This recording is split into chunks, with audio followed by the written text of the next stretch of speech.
इस वीडियो को लाइक करें, हमारे चैनल को सब्सक्राइब कर बेल आइकन जरूर प्रेस करें। हेलो दोस्तों, आप सभी का हमारे चैनल स्टडी ग्रुप एजुकेशन में स्वागत है। आज का हमारा टॉपिक है दिशा और दूरी परीक्षण। दिशा और दूरी परीक्षण पर आधारित यह हमारा दूसरा वीडियो है। पिछले वीडियो में हमने कुल 5 प्रकार की कंडीशन देखे थे और इन कंडीशन पर आधारित जो भी कॉन्सेप्ट हैं उन सभी को समझा था। आज के इस वीडियो में हम इन सभी पांचों कॉन्सेप्ट पर आधारित प्रश्नावली सॉल्व करेंगे। तो चलिए स्टार्ट करते हैं। सबसे पहले हमारा जो कंडीशन है उसमें हमें दिशा ज्ञात करना होता है कि जो व्यक्ति है वह अपने आरंभिक बिंदु से किस दिशा में है। तो चलिए स्टार्ट करते हैं। जो हमारा पहला प्रश्न है उसमें कहा गया है कि एक व्यक्ति दक्षिण दिशा की ओर चलना आरंभ करता है। कोई व्यक्ति है जो दक्षिण दिशा की ओर चलना आरंभ करता है। दक्षिण दिशा में वह 10 मीटर चलता है। 10 मीटर चलने के बाद वह व्यक्ति अपने बाईं ओर मुड़ जाता है। यह जो व्यक्ति है उसका जो बायां होगा वह इस दिशा, यह दिशा होगा। तो वह व्यक्ति बायां ओर मुड़ जाता है।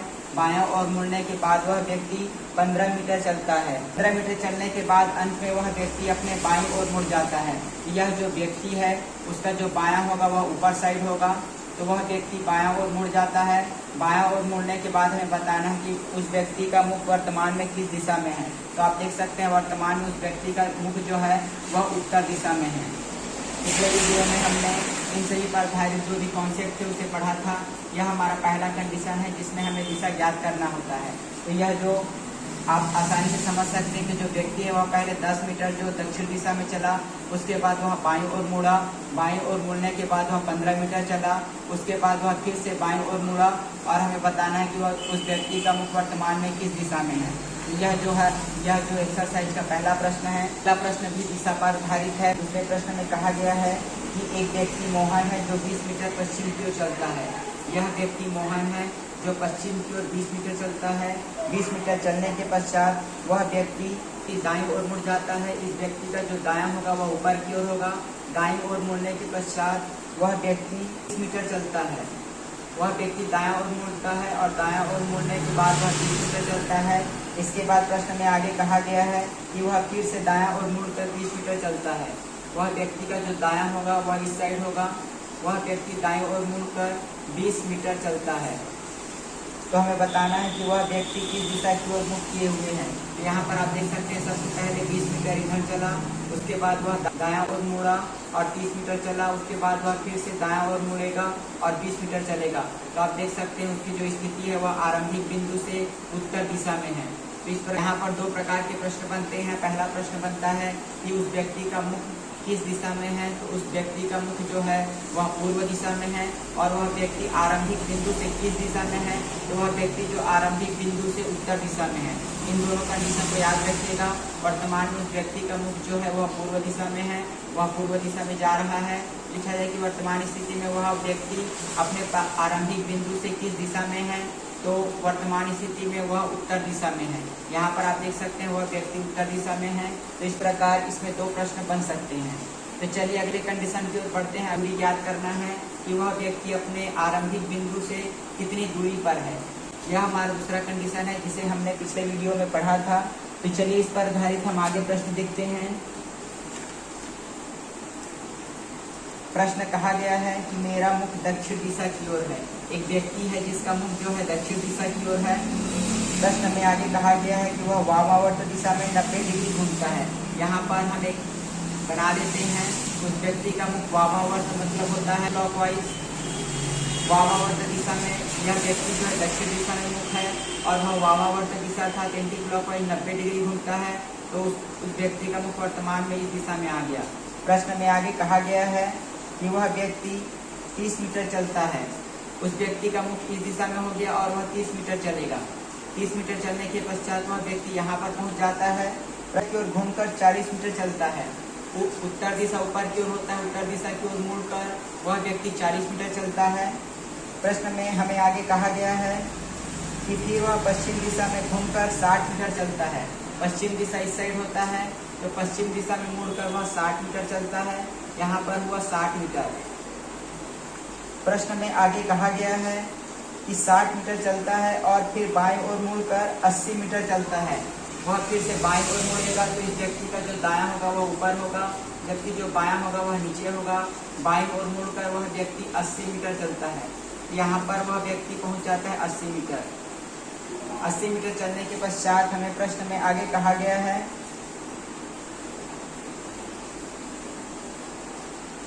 प्रश्न में हमें बताना है कि वह व्यक्ति आरंभिक बिंदु से कितनी दूरी पर है। यह है उसका आरंभिक बिंदु और हमें बताना है कि वह कितनी दूरी पर है।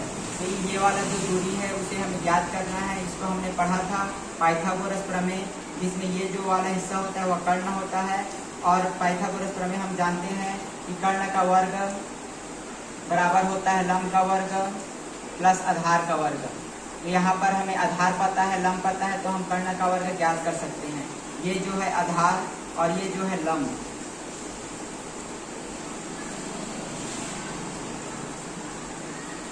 यहाँ पर आधार जब आप ज्ञात करेंगे तो यहाँ पर आप देख सकते हैं ये जो टोटल है वह 60 मीटर है। इसका जो आधा अगर काट देंगे तो वह 30 मीटर है, तो जो आधा बचा वह 30 मीटर होगा। यहाँ पर हम लिख देते हैं आधार को 30। और उसी प्रकार जो लंबाई है आप देख सकते हैं ये जो टोटल लंबाई है वह 80 मीटर है। इसका जो आधा है वह 40 मीटर है, तो उसका जो नीचे वाला हिस्सा होगा वह 40 मीटर होगा। तो यहाँ पर आपको मिल गया जो आधार है वह 30 मीटर है और जो लंब है वह 40 मीटर है। तो यहाँ पर जब आप रख देंगे कर्ण का वर्ग बराबर लंब का वर्ग आप रखेंगे 40 मीटर। 40 को अगर आप वर्ग कर देंगे तो आपको मिल जाएगा 1600। उसी प्रकार जब आप आधार का वर्ग करेंगे, आधार का वर्ग है 30, तो 30 का अगर आप वर्ग करेंगे तो आपको मिलेगा 900। इन दोनों को जोड़ देंगे तो आपको प्राप्त होगा 2500। कर्ण का वर्ग हमें प्राप्त हुआ, वह प्राप्त हुआ 2500। अगर हम इस स्क्वायर को हटा देंगे तो ये हो जाएगा स्क्वायर रूट। तो इस प्रकार जो हमें कर्ण प्राप्त होगा वह होगा 50। तो याद रखिएगा ये जो दूरी है वह है 50 मीटर। जब भी हमें दूरी ज्ञात करना हो तो मैक्सिमम केस में हमें पाइथागोरस प्रमेय का यूज करना पड़ता है।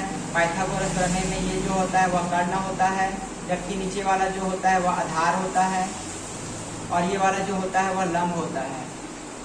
तो हम पाइथागोरस प्रमेय का यूज करके कर्ण को ज्ञात कर सकते हैं या फिर प्रश्न में जिस प्रकार की व्यवस्था बने उसे हम ज्ञात कर सकते हैं। तो चलिए दूरी पर आधारित अगला प्रश्न देखते हैं। अगला प्रश्न में कहा गया है कि सैम जो है बिंदु ए से उत्तर की ओर 5 मीटर चलता है। ये जो बिंदु है उत्तर की ओर 5 मीटर चलेगा। 5 मीटर चलने के बाद वह बी बिंदु पर पहुंच जाता है। बी बिंदु पर पहुंचने के बाद वह दाईं ओर मुड़ जाता है और 7 मीटर चलता है। ये जो व्यक्ति है उसका जो दायां होगा वह इस साइड होगा, दायां ओर मुड़ता है और वह 7 मीटर चलता है। 7 मीटर चलने के बाद वह सी बिंदु पर पहुंच जाता है। यह है सी बिंदु। उसके बाद अगला कहा गया है वह सी बिंदु से दाईं ओर मुड़ जाता है। अगर कोई व्यक्ति इस दिशा में जा रहा है उसका दायां बोलेगा तो नीचे साइड आएगा। दाईं ओर मुड़ने के बाद वह व्यक्ति 10 मीटर चलता है और 10 मीटर चलने के बाद वह बिंदु डी पर पहुंच जाता है। ये जो लंबाई है वह 10 मीटर है। प्रश्न में आगे कहा गया है कि डी बिंदु से वह एक बार दाईं ओर मुड़ता है। यह जो बिंदु है वहां से दायां इस साइड होगा। दाईं ओर मुड़ने के बाद वह व्यक्ति 6 मीटर चलता है। यहाँ पर आप देख सकते हैं ये जो है 6 मीटर चलने के बाद वह व्यक्ति बिंदु डी पर पहुंच जाता है। बिंदु पर पहुंचने के बाद वह व्यक्ति दाईं ओर मुड़ता है और एक बिंदु के लिए 5 मीटर चलता है। यहाँ पर वह दाईं ओर मुड़ेगा, दायां जो होता है वह ऊपर होता है। दाईं ओर मुड़ने के बाद वह 5 मीटर चलता है। यहाँ पर वह 5 मीटर चला और एक बिंदु पर पहुंच गया। प्रश्न को आप ध्यान से समझिएगा। कोई व्यक्ति सैम है, वह ए बिंदु से चालू करता है, उत्तर की ओर 5 मीटर जाता है। 5 मीटर जाने के बाद वह बिंदु बी पर पहुंच जाता है। बी बिंदु पर वह दाईं ओर मुड़ जाता है और 7 मीटर चलता है तो वह सी बिंदु पर पहुंच जाता है। सी बिंदु पर वह दाईं ओर मुड़ेगा और 10 मीटर चलेगा तो वह डी बिंदु पर पहुंच जाएगा। डी बिंदु पर वह दाईं ओर मुड़ेगा, 6 मीटर चलेगा, उसके बाद वह ई बिंदु पर पहुंच जाएगा और फिर से दाएं ओर मुड़ेगा। 5 मीटर चलने पर वह ए बिंदु पर पहुंच जाएगा। तो हमें बताना है कि वह व्यक्ति अपने आरंभिक बिंदु से कितनी दूरी पर है, अर्थात हमें ए और ए के बीच की दूरी को ज्ञात करना है। तो यहाँ पर आप देख सकते हैं ये जो टोटल है वह 7 है और यहाँ पर ये है वह 6 है। तो जब 7 में से 6 घटाएंगे तो हमें ये वाला दूरी ज्ञात हो जाएगा। तो आप देख सकते हैं इसकी जो दूरी है वह 7 - 6 होगा, अर्थात जो 1 मीटर की दूरी पर है और किस दिशा में है। तो आप देख सकते हैं इसकी जो दिशा है वह पूर्व दिशा है। तो वह व्यक्ति अपने आरंभिक बिंदु से 1 मीटर की दूरी पर पूर्व दिशा में है। आगे हमें दूसरा प्रश्न कहा गया है इसी में कि सैम कुल कितनी दूरी चला। तो कुल दूरी याद करने के लिए हम सबको जोड़ देते हैं। ये हुआ 12, इसे जोड़ेंगे तो 22, इसे जोड़ने पर हमें प्राप्त होगा 28 और 28 और 5 होता है 33, अर्थात जो सैम है वह कुल 33 मीटर की दूरी चला। तो इस प्रकार जो दूरी याद करना है इसमें हमें या तो पाइथागोरस प्रमेय यूज करना पड़ेगा या फिर डायरेक्टली आप इस प्रकार घटाकर इसे ज्ञात कर सकते हैं। तो ये हमारा दूसरा कंडीशन पूरा हुआ जो कि दूरी पर आधारित था। अगले कंडीशन की ओर चलते हैं। अगला कंडीशन सूर्योदय और सूर्यास्त पर आधारित है। पिछले वीडियो में हमने देखा था कि किस प्रकार सूर्योदय और सूर्यास्त की स्थिति में जो परछाई होती है वह दाईं और बाईं ओर बनती है। तीसरा जो कंडीशन है वह परछाई पर आधारित है। प्रश्न देखते हैं हम डायरेक्ट। प्रश्न में पहली स्थिति में सूर्योदय का प्रश्न है।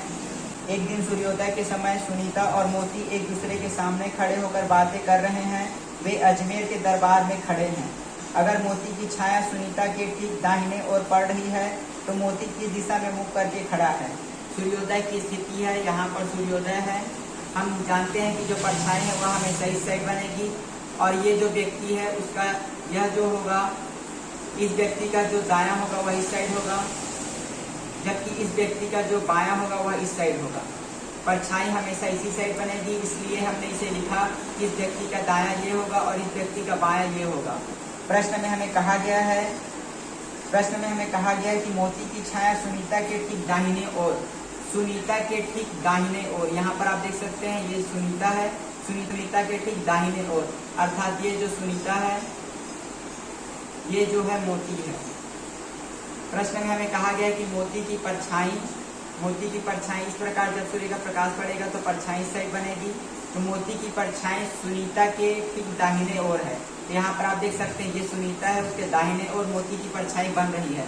तो हमें प्रश्न में पूछा गया है कि मोती किस दिशा में मुख करके खड़ा है। तो आप बता सकते हैं कि जो मोती है वह उत्तर दिशा में मुख करके खड़ा है। यह बहुत ही आसान प्रश्न है। आपको समझना होगा कि सूर्योदय की स्थिति में परछाई इस साइड बनेगी।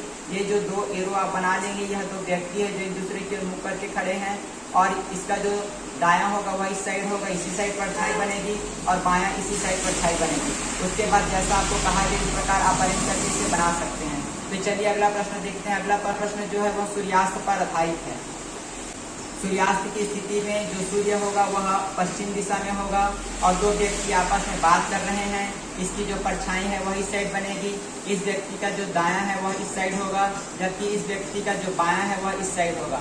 परछाई इसी साइड बनेगी। यह जो इनिशियल कंडीशन है इसको आप बना लीजिएगा और इसके बाद हम आगे प्रश्न की ओर बढ़ते हैं। प्रश्न में कहा गया है कि सूर्यास्त होने के कुछ समय पहले सीता एवं गीता एक मैदान में खड़े होकर बात कर रहे हैं। इस सीता की परछाई गीता के ठीक दाईं ओर बन रही है। यदि सीता की परछाई, प्रश्न में जो कहा गया उसे ध्यान से पढ़िए, सीता की परछाई गीता के ठीक दाहिने ओर बन रही है। सीता की परछाई गीता, ये गीता है, गीता के ठीक दाहिने ओर बन रही है। सूर्य का प्रकाश जब यहाँ पर पड़ेगा तो परछाई जो है इस साइड बनेगी।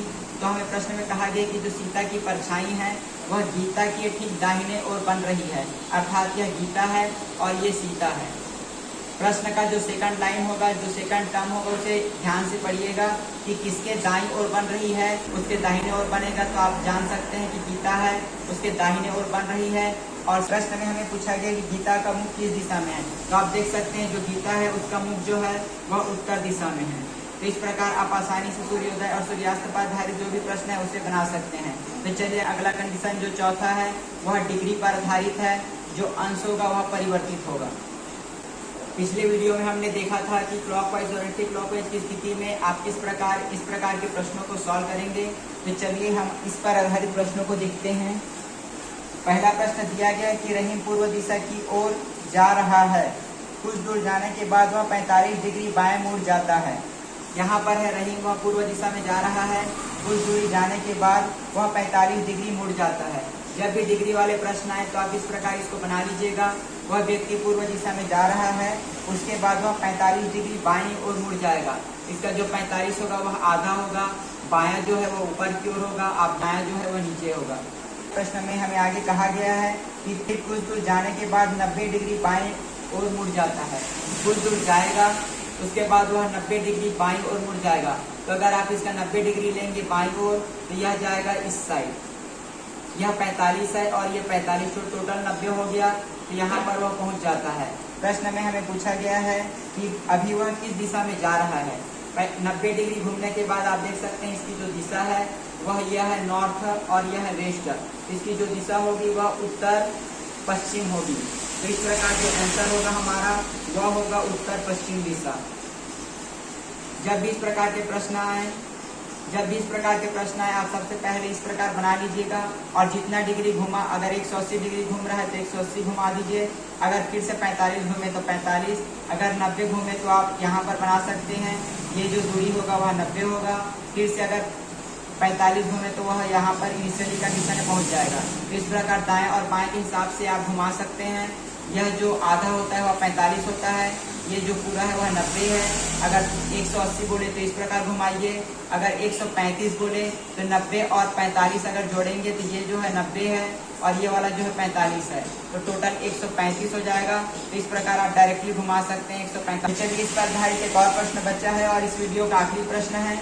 चलिए अगले प्रश्न की ओर बढ़ते हैं। अगला प्रश्न कहा गया है कि एक आदमी का मुख उत्तर पश्चिम दिशा में है। यहाँ पर आप देख सकते हैं व्यक्ति है, उसका मुख जो है उत्तर पश्चिम दिशा में है। प्रश्न में हमें कहा गया है कि वह 90 डिग्री दक्षिणावर्त घूमता है, अर्थात 90 डिग्री क्लॉकवाइज घूमेगा। तो क्लॉकवाइज जब हम उसे घुमाएंगे तो वह वर्तमान स्थिति में इस दिशा में पहुँच जाएगा। यह जो है 45 और यह है 45, तो जो टोटल डिस्टेंस होगा वह 90 डिग्री हो जाएगा। 90 डिग्री जब आप इसे घुमाएंगे तो उसका जो मुख होगा वह इस दिशा में हो जाएगा। इस समय हमें आगे कहा गया है कि फिर 180 डिग्री वामावर्त घूम जाता है। वामावर्त मतलब होता है एंटी क्लॉकवाइज और 180 डिग्री, तो वह जो है इस प्रकार घूमेगा और उसका जो वर्तमान स्थिति हो जाएगा वह इस दिशा में हो जाएगा। क्योंकि 180 डिग्री आप जानते हैं यह जो टोटल कवर करेगा वह 180 डिग्री होगा। तो यहाँ पर आप देख सकते हैं यह एक सीधी लकीर के रूप में होगा। वर्तमान में वह इसी स्थिति में 180 डिग्री घूमेगा तो वह उसके जस्ट अपोजिट हो जाएगा। पहले वह यहाँ था, अब वह उसके जस्ट अपोजिट हो गया। प्रश्न में हमें आगे कहा गया है फिर वह 90 डिग्री वामावर्त घूम जाता है, मतलब एंटी क्लॉकवाइज 90 डिग्री घूम जाता है।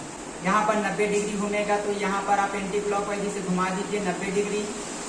यह हुआ 45 और यह हुआ 45, तो टोटल हो गया 90 डिग्री। तो वर्तमान में उसका जो मुख है वह इस दिशा में आ गया है। तो प्रश्न में हमें पूछा गया है कि अब उसका मुख किस दिशा में है। तो आप बता सकते हैं यह जो बीच में होगा इसका जो मुख है वह दक्षिण पूर्व दिशा में है। याद रखिएगा जो इसका जो हाफ होगा वह 45 होगा, इसका जो पूरा होगा 90 होगा। अगर 135 बोले तो आप इस प्रकार घुमाइए, 180 बोले तो इस प्रकार आप आसानी से इस प्रकार के प्रश्नों को सॉल्व कर सकते हैं। यह जो लकीर होगी वह बीच में होगी, क्योंकि जो 45 डिग्री होता है वह 90 डिग्री का आधा होता है। तो इस प्रकार जो इसकी दिशा होगी उसे आप याद कर सकते हैं कि वह वर्तमान में दक्षिण पूर्व दिशा में इसका मुख है। दिशा और दूरी परीक्षण पर आधारित जितने भी प्रश्न और कंडीशन हमने पिछले वीडियो में पढ़ा था उस पर आधारित जो प्रश्नावली है उसे हमने आज के इस वीडियो में देखा। तो आज के लिए बस इतना ही। अगले वीडियो में हम क्रम परीक्षण देखेंगे कि कोई व्यक्ति अगर ऊपर से 10वें स्थान पर है और नीचे से 15वें स्थान पर है तो आपको बताना है कि कक्षा में कुल कितने छात्र हैं। उसी प्रकार दूसरा प्रश्न बन सकता है कि एक कक्षा में कुल 30 छात्र हैं, यदि मोहन का स्थान ऊपर से 15वें स्थान पर है तो नीचे से कितने स्थान पर होगा। आपसे प्रश्न में पूछा जा सकता है कि कोई व्यक्ति है उसका अगर स्थान को हम बदल दें तो आपको बताना है कि बीच में कितने छात्र हैं। इस प्रकार के जितने भी प्रश्न बन सकते हैं इसे क्रम परीक्षण कहा जाता है। यह टॉपिक जो है हम अगले वीडियो में कवर करेंगे। तो आज के लिए बस इतना ही। धन्यवाद।